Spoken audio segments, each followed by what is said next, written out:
Here's how to change the battery in a Pro 1000 or APC Pro 1000 battery backup. Unplug it, turn it off, flip the thing upside down, and you have these two plastic clips. Now you're going to push it if you're facing it directly to the left of it, although it might be different on newer models. If you're having difficulty doing this, this means your battery is bulging and you need to be careful not to get battery acid on you. Once that's done, you can simply pull these tabs and pull it out. Being careful, of course, to make sure not to get the liquid, which I cleaned up with isopropyl and just a bunch of paper towels.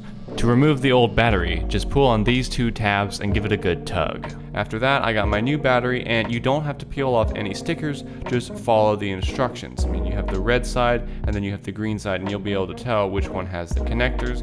Just remember, you see the green side when you put it in, not the red side. Then you clip it back on, and then you can plug it in, and voila, your battery backup has a new battery now. To figure out what model you have, you can just look at the bottom, and there'll be a serial number that says like BR1000G that'll tell you what you have so you know what battery to get. I hope this video helped, and this has been the Duke, signing off.